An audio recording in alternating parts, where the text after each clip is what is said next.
Hello everyone, welcome back to the channel. आज हम बात करेंगे उस कहानी के बारे में जिसकी शुरुआत तो दो लोगों से हुई थी, पर आज उस कंपनी के साथ 2 मिलियन से भी ज़्यादा लोग जुड़ चुके हैं। ये कहानी है हमारे देश के उन किसानों की जिनकी एक छोटी सी कोऑपरेटिव मूवमेंट ने एक बहुत बड़ी कंपनी का निर्माण किया, Amul the taste of India. Cooperative societies वो सोसाइटीज़ होती हैं जिनके सभी मेंबर्स आपस में मिलकर काम करते हैं। इनका पर्पस भी एक ही होता है और मोटिव इनका वेलफेयर होता है। मतलब प्रॉफिट कमाना इनका मोटिव नहीं, एक दूसरे की हेल्प करना है, एक दूसरे को असिस्ट करना है, यही इनका पर्पस होता है। इसके जितने भी मेंबर्स होते हैं वो अपनी मर्ज़ी से इस एसोसिएशन का पार्ट भी हो सकते हैं और अपनी मर्ज़ी से जब चाहे एग्जिट भी ले सकते हैं। कोई ऐसी रिस्ट्रिक्शन नहीं होती। लीगली इसकी रजिस्ट्रेशन करवाना कंपलसरी होता है under the cooperative societies act 1912। इस कोऑपरेटिव सोसाइटी को बनाने के लिए कम से कम 10 अडल्ट्स का होना ज़रूरी है। माइनर इस कोऑपरेटिव सोसाइटी का पार्ट नहीं हो सकते। माइनर का मतलब होता है जिनकी एज 18 ईयर से कम हो, वो इस कंपनी का पार्ट नहीं हो सकता। इसके जितने भी वोटिंग राइट्स होते हैं सभी मेंबर्स में इक्वली होते हैं। मतलब सभी मेंबर्स डिसीजन मेकिंग प्रोसेस में पार्टिसिपेट कर सकते हैं। ऐसी एक कोऑपरेटिव मूवमेंट को स्टार्ट किया था हमारे गुजरात के कुछ फार्मर्स ने। उन्होंने अपनी आवाज़ उठाई थी एक ब्रिटिश की कंपनी जिसका नाम था पॉलसन। पॉलसन 1885 में इस्टेब्लिश हुई थी कंपनी। इसकी स्पेशलाइजेशन मेनली बटर, कॉफ़ी, चीज़, दूध में थी।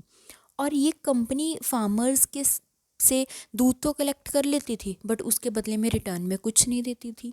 इसी एक्सप्लॉयटेशन को ख़त्म करने के लिए, रोकने के लिए इन फार्मर्स ने इस मूवमेंट को स्टार्ट किया और एक मिशन स्टार्ट किया जिसका नाम था अमूल कोऑपरेटिव मिशन। इस मिशन को की सहायता की थी डॉक्टर वर्गीस कुरियन ने। डॉक्टर वर्गीस कुरियन एक बहुत ही बड़े फिलोसफर और विज्ञानी माने जाते हैं। इन्होंने सभी देश के अलग अलग कोनों से किसानों से दूध को कलेक्ट करते थे, प्रोक्यूर प्रोसेस करके और उसकी पैकेजिंग कर कर आम जनता तक पहुंच जाते थे। कहा जाता है 1947 तक हमारा देश अपने ही देश के लोगों की डिमांड्स को फुलफ़िल नहीं कर पा रहा था, इसीलिए हमें न्यूजीलैंड जैसी कंट्रीज से इम्पोर्टिंग करनी पड़ती थी दूध की। बट ये मिशन इतना सक्सेसफुल रहा कि 1951 तक हमारा देश सबसे बड़ा लार्जेस्ट प्रोड्यूसर बन गया दूध में। इसीलिए डॉक्टर वर्गीस कुरियन को father of white revolution of India, milk man of India के नाम से भी जाना जाता है।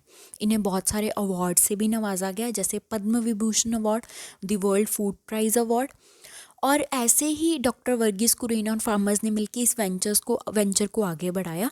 उन्होंने अपनी स्केलिंग को इंक्रीज़ किया। शुरू में जब ये कंपनी आई थी 1947 में, तो इसकी कलेक्शन होती थी 300 लीटर, बट धीरे धीरे ये कलेक्शन इंक्रीज़ होने लगी और ये 3 करोड़ तक पहुंच गई।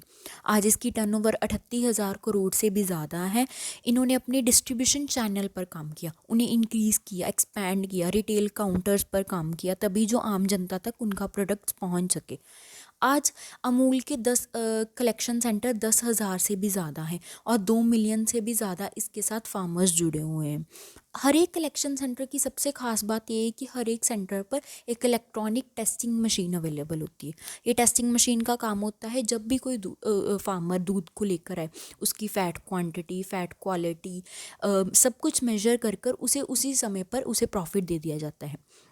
और अमूल ने एक और स्ट्रेटजी अपनाई थी जिसे बोलते हैं यूनिफॉर्म्ड अम्ब्रेला स्ट्रेटजी। इस स्ट्रेटजी में अमूल ने अपने ब्रांड के अंदर बहुत सारे प्रोडक्ट्स को लॉन्च किया, अपनी प्रोडक्ट लाइन को इंक्रीज़ किया, जैसे कि Amul lassi, Amul gulab jamun, Amul paneer, Amul cheese, Amul fresh cream, ice cream, dark chocolate. ये सारे प्रोडक्ट्स हम अमूल के यूज़ करते हैं आज। ये कंपनी 10 लोगों से शुरू हुई और आज 2 मिलियन लोगों के साथ जुड़ी हुई है। ये किसान की एक छोटी सी शुरुआत ने आज हमारे देश की सबसे बड़ी कंपनी में इसका नाम आता है। ऐसी और मोटिवेटेड स्टोरीज़, ऐसी और लर्निंग स्टोरीज़ को जानने कीजिए, सब्सक्राइब कीजिए हमारा यूट्यूब का चैनल और हमें इंस्टाग्राम पर भी फॉलो कीजिए। Please like, share and subscribe my video. Thank you.